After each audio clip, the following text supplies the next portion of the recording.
So ulitin ko ulit, wag kayo magka-counterflow mga ma'am and sir. Napaka-delikado niyan, nininervous ako na nanginginig pa yung kamay ko.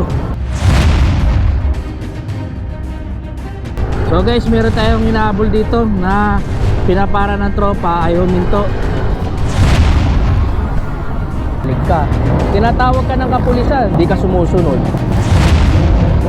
Sana nag-helmet ka.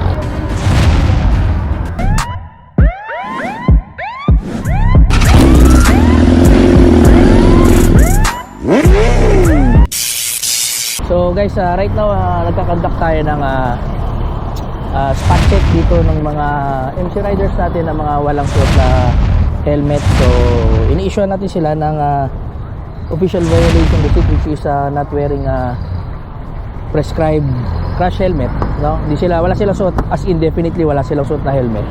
Alright?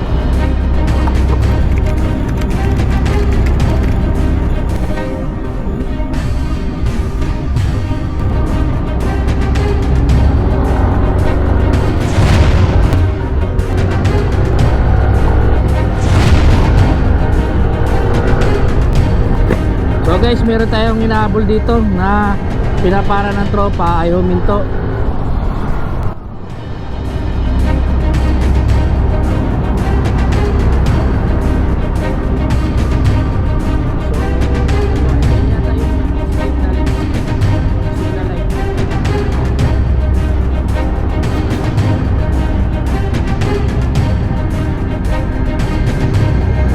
So ayaw kasi nila magsuot ng proper helmet eh, kaya tumatakbo-takbo sila eh, puro counter pa inaabot.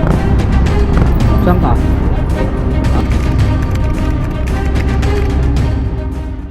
Ha?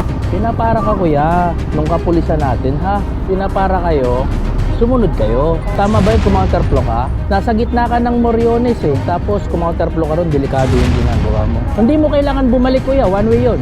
Sino nagbibigay sa inyo ng authority na pwede kayong bumalik? Eh one way yan. Tinatawag ka ng kapulisan, tinatakbuhan nyo. Wala ka kasing helmet, kaya ka bumalik. Hindi yung dahil anak mo. Tawag po kayo, sumunod po kayo. Kasi kayo din ang may kagagawa niya, kita mo. Ayaw nyo mag-helmet, tatakas-takas kayo. Kaya nga, wala ka ng helmet. Yun ang reason doon, hindi yung pumunta ka sa kung saan ka galing. Diba? Biruin mo, pag ganyan ka ng Moriones, sos bumalik ka, yung kalahati, bumalik ka. Tinatawag ka ng kapulisan, di ka sumusunod. Kasi wala kayong helmet, natatakot kayo matikitan. Eh kayo naman ang gumagawa ng violation, di ba? Mahirap yung ganyan, mamaya sa pagsalubong ninyo, madisgrasya kayo. Kaya nga, ba't kasi hindi ka nagsusuot ng helmet? Oo, dapat dalhin mo. Bilang isang MC rider, obligado ka magsuot ng helmet, di ba? Alam nyo rin naman na malaki na ang penalty ng bagong ticketing system natin, di ba? Tinaasan na yan. The Motorcycle Helmet ACT of 2009 is a law that mandates the use of standard protective motorcycle helmet and provides for specific penalties for its violation. It covers anyone aboard two-wheelers, motorcycle riders, both drivers and passengers. Yan. So dapat, natatakot na kayo na hindi kayo mag-helmet. Eh ba't ayaw nyo mag-helmet? Di ba? May lisensya po ba kayo? Oo, patingin ako lisensya. Kasi mahirap yan mamaya sa pag-counterflow mo. Sana nag-helmet ka. Talagang kakabahan ka kasi wala ka helmet eh. Tapos tinatawag ka ng kapulisan natin, bigla kang kumounterflow. RA 7924 Section 1. Illegal or unauthorized counterflow defined. For purposes of this regulation, illegal counterflow shall mean going against the flow of traffic, such as counterflow on a one-way street and driving on the wrong side of the street. Hahabulin ka talaga namin kasi tayo nagtatrabaho lamang, pati po RCR.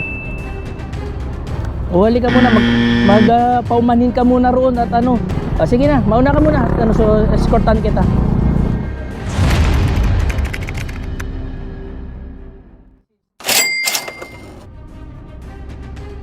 Alright guys, so na-apprehend na natin si sir kasi tumakbo eh. Kinabahan din ako, ang bilis ng takbo niya.